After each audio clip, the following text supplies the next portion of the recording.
there's a controversial post that has been going on now. There's a young man who is about to get married, and he was praising his wife to be.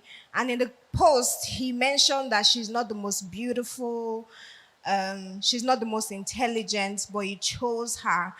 And there are different kinds of opinions. Some people say he's being factual. It's true. If you look at the word, she's not the most beautiful. So I want to ask, how do people draw the line between being factual? Some people just say, I'm just saying the truth. She doesn't know how to cook. But under those are undertones of insults that sometimes come out to play. So is it okay to say, I'm just saying the truth, she doesn't know how to dress, we'll work on her? Some people just say that, and maybe it's true, but is it acceptable to say that? Or how do you revamp it in a way that the feedback is not slammed in the person's face? Thank you, sir. Please, Mama, you can help us answer I the question. believe that beauty is in the eye of the beholder. There is nobody that is the most beautiful. There's nobody. But I can be the most beautiful in the eyes of my husband. And there's nothing wrong with you saying that your husband is the most handsome or your wife is the most beautiful. You see, social media is a place of malady. They just want to pull, and they know what they are doing. So, and because there's no control, anybody can say anything. When I make a post and people start saying rubbish, I turn off comments. I have the right to my opinion. So, there's no issue about that. And in marriage, there is what we call diplomacy. If your wife doesn't know how to cook very well, there's a way you say it. Because at least she knows how to do other things. And that reminds you that she's not perfect. Same thing with the man. The man may know how to do everything except some things. But there is a way you tell someone something that is not disrespectful or demeaning.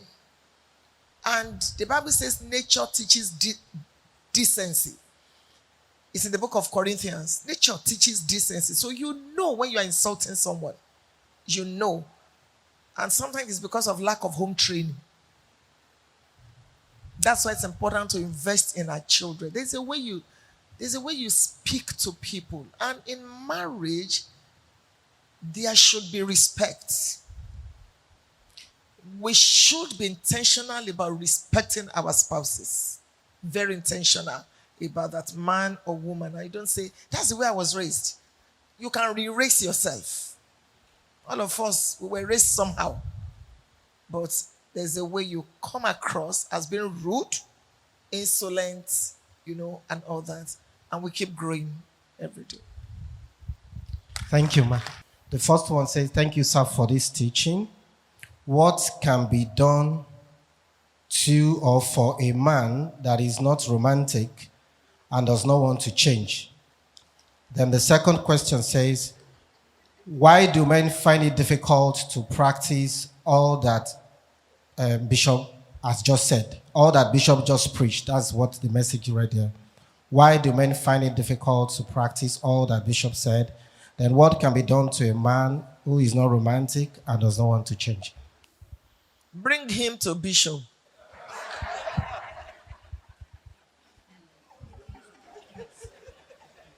He has a school of romance. You see, everything we know to do has been by repetition. It's taken time, years, to get to where we are. Our marriage is 38. The first 2 years of our marriage, Bishop forgot my birthday. And birthdays mean a lot to me as a person. My parents were not wealthy, but they were very particular and intentional about celebrating birthdays. My parents will cook rice and put it in bowl, those bowls, turn it upside down and put a knife. Rice cake. They were passing a message across to us as children. I have the picture of when I was almost 2 years. And I looked at that picture and I saw rings on my hand, on my fingers. Rings. They didn't have too much. But that told me something. I looked and looked again. Wow. That my mother could put a ring on my finger. So over the years, we have been taught or not taught even. We have been taught to just live our lives because we didn't see our parents hug. Some of us, our fathers were absentee fathers.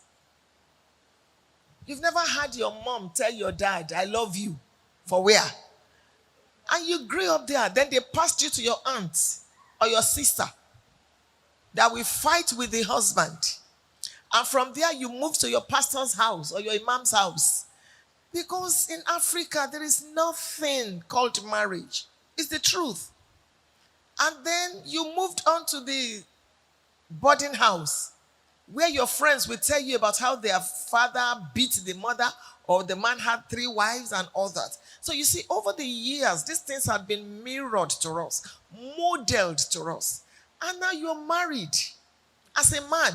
And somebody is telling you, you must say, I love you every time on the phone. There were things I also carried over into marriage. But I had to teach my husband some things. You just cut the phone like that. You didn't say, I love you. Then he will say, I love you. I say, it's too mechanical. And over the years, he too, he will tell me, so marriage is actually a school. And I'm suggesting to the bishop that just like we have the women's fellowship, where we really become very vulnerable. We talk about sex. We discuss a lot of things. I remember one day during Rofi meeting, a nurse addressed us about the sizes of penis and how to make love to your husband. I noticed that when you come for men's fellowship, all you talk about is how to do cryptocurrency. And a lot of the wives are in pains because you don't even know. Marriages are in trouble, I'm telling you. Just because of simple things. You just take things for granted. Show you a funny, show you know, can't you? I've seen things, people that are spiritual authorities over our lives. I saw the way they treated their wives. And I tell myself every time, no, I don't want a marriage like this. I don't want a home like this. No, this is not what I want. So, this is what goes on.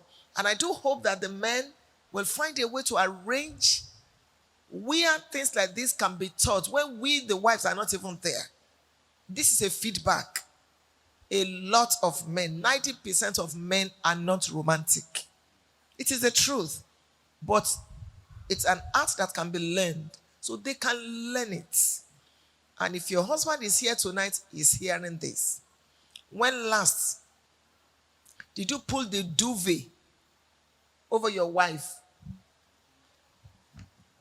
just before she sleeps? You just get on the bed and you are snoring. Little things matter to a woman. When last did you say thank you after sex? As a man, that the woman gave you her body. When last did you help your wife out in the kitchen? When last did you take her out for lunch?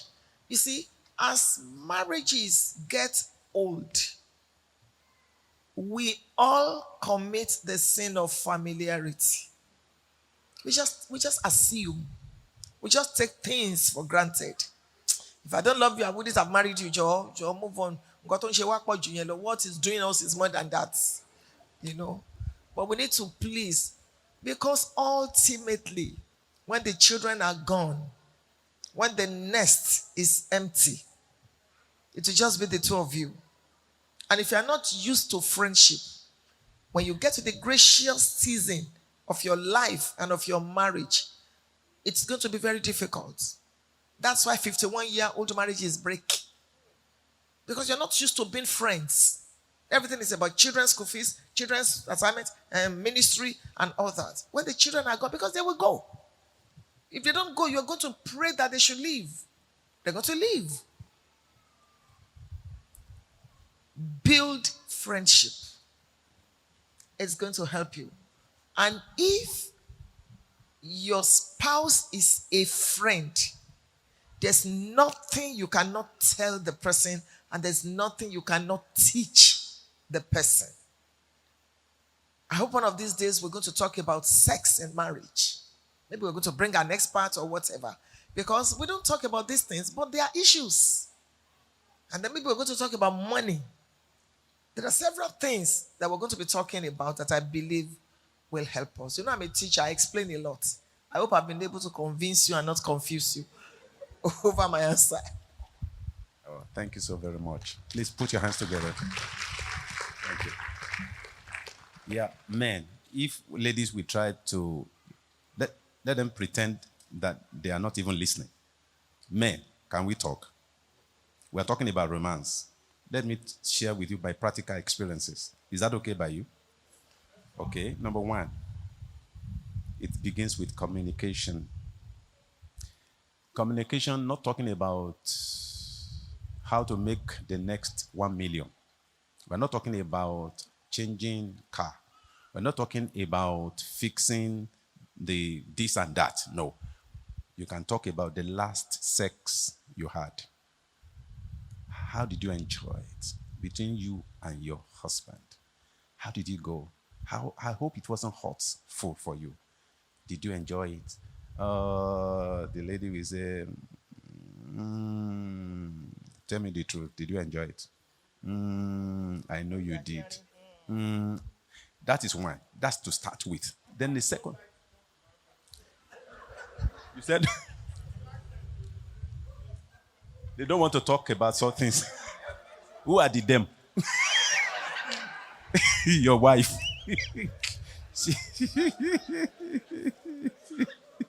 Oh my God. Then later on, Then this issue of romance is not. It does not have a school. You just learn on the job, okay? Then when you are with your wife, opportunity you have with your wife, without the discussion even, sometimes you can just touch her body. You can just touch the hand, and you may be watching soccer, but half of your mind is with her. Chelsea is playing, I know, but you still see. When you are squeezing the hand, you are sending a message that, I'm thinking about you, blah, blah, blah. Then outside of that, you can go ahead to touch her hair. Your hair is something else. Something else. Just touch the hair. Romance. Touch. Romance begins from there. And then later on, you can just bring something out. Maybe some cash. It's part of romance. Just pray. Just give her some treats. Just give her money. Like, even if it is 10,000 naira, just spray. You understand what I mean? Like, look at me. Yeah, just look at me. I am showing example. I know it's small, but I'm just showing example. I'm not saying, And you are just saying, Olo mi, oniti mi, ore mi, Olu Funke. Can you see how she responds? No woman will see money and will not respond this way. It's part of, it's a language of romance. So go ahead again and fix the dinner for her. Just say that. Just don't worry. While she's watching a movie or something, just don't go to the kitchen today. I'll fix the dinner. And be excited about wear the apron. Let her see you wear apron. And you say, fix the dinner. When you fix the dinner, bring it to her. You say, where do you want to have it? You are going somewhere. Where do you want to have it? And then blah, blah, blah. And she takes. And then you will choose the night wear that you want her to wear. Give it to her. And then also a little perfume. Just give it to her. And then let her perfume her body. All of these things are romance languages. You want I don't know. My husband does not understand. Teach your husband how to show it. It's not wrong. All right? And then, of course, in the morning she wakes up, you're already ironing her dress. How many of you still help your wife iron her dresses? Let me see your hand up. Oh no, God. Can you see only 3 of us or 4 of us? Only 5 or so, 6. I do regularly for years.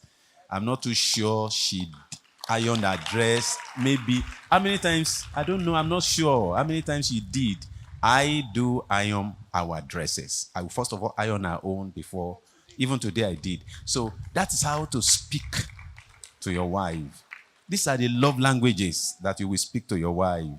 And you say, my wife is not responding because you are not doing what you are supposed to be doing.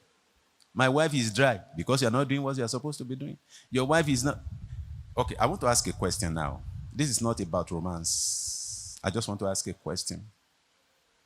What about this issue of social media, your phone, and the use of your phone at home when you are with your spouse? Can we talk about it? Is it helping us? Is it helping our marriages? Are you sure? Is it helping our home? Is it helping our marriages? I don't think so. I don't think so. And many of us, we are addicted to it. And we don't want to accept that we are wrong. Because we are used to it. It is wrong. When you are with your spouse, you are not supposed to be with the phone at the same time, just checking and checking and checking and checking. You want to know everything that is going on in the world, and your marriage is suffering. It is not the best. That is one disadvantage I see in these gadgets that we carry around. Many, even when they wake up in the morning, the first thing they check is their phone. In the bedroom, when the phone is ringing in the bedroom, they may be in the bedroom bathing. They will still run to go and pick the call. Why? They didn't create you with that phone now. Okay, another question. Is it compulsory for couples to be born again before embarking on a marital journey? So after marriage, what happens? The children should go to the mosque on Friday and come to church on Sunday? I don't believe in tithe payment. No, I don't have time for your pastor. No, I cannot give my... You're going to have issues. It's a yoke. So the foundation is already wrong and faulty. Marry from your tribe. Marriage is hard work on its own. Not to talk of when you now have to cope with an unbeliever. An unbeliever is an unbeliever. The devil automatically becomes your father-in-law. And he doesn't need permission to come home. Even that you are married to a Christian, you still have issues. Not to talk of someone that does not... So please, it's a warning signal. Better stay single than marry wrongly. It's tough, but it is the truth. He said, thank you so much, Papa. Appreciate your emphasis on affirming and appreciating our wife. This was a serious issue in our marriage for a long time. I had to, at a point, just take my mind off expecting such from my husband. I had to use other means to solve the issue, but I feel it's an issue that needs to be hammered to the ears of men, which I feel Papa has talked about today. And I think I want to believe that women don't just require too much, and one of those small things we appreciate is appreciation. Men need to appreciate their wives, and they will enjoy her the best. So I feel it's a question and at the same time a comment. Then this one is too, he said, my question is oral sex a sin in Christian marriage, especially if both couples are fine with it? Secondly, what if either couple does not believe in it? Thank you. I believe that everything has a purpose.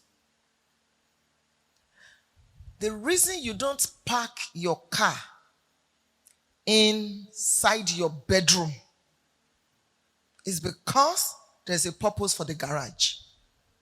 The reason you don't use your cup as a toilet bowl or to eat, that you use a plate, The reason you don't use your black pot as your flower vase in the living room is because you understand purpose. The reason for the vagina, this is me. There's a purpose for it. Having said that, I believe that any other use is perversion. I know I'm speaking to 3 generations as I speak now. And I understand what your mind is saying as I'm speaking now. Remember, the bishop took us to the foundation, the Bible. And the Bible is not what is governing this generation. It is sad, but it is a reality. It's a questioning generation because it is a very confused generation. Because many things have been modeled wrongly and questions are not being preferred. Having said that, as a marriage counselor, this is my view.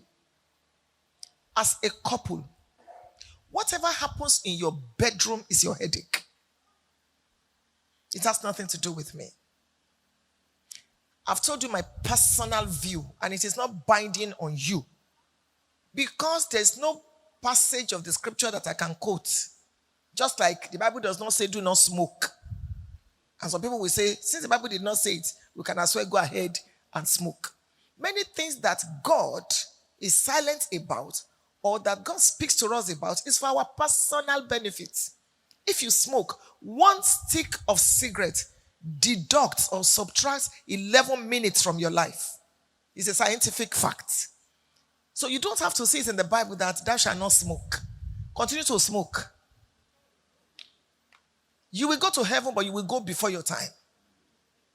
So I won't say it is smoking. If I smoke, will it make me go to heaven? The same thing.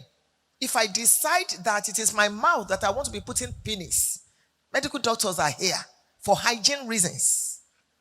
Get ready for some sicknesses. Because I don't understand whether the sperm is going to go through your mouth to go and form a baby. And you know I'm old school. That's my view. But as a couple, once you are in that your bedroom and you lock the door, whatever you do, whether you do it on you drill a hole in your head and you put it, just make sure it is not public. Just make sure you don't confuse us.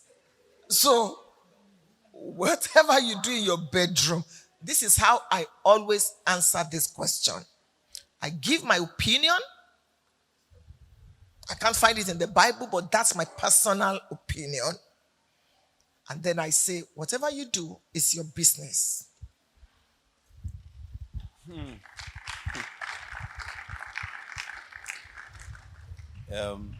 If you don't understand the purpose for which God created the penis and the vagina, go and learn for animals. If you see any animal mating with the other, putting the penis in the mouth, they have enough sense to know where the penis should go, not in the mouth. Then if in case you are not too sure, come to our farm. I will invite you when the female pig is on heat, and I will throw the male pig inside and see the way they pursue the female pig, and then how they have sex. Just watch. When you go back home, go and put your own in the mouth of your wife. It's a perversion. Let me just tell you that. I am saying no, capital no, to it. Whether this generation or next generation, whether you call me any school, whether future school, old school, or now school, it doesn't matter. But no is no. Bible says no. It's a perversion. Even animals are wise. They won't do it. Not to talk of human beings.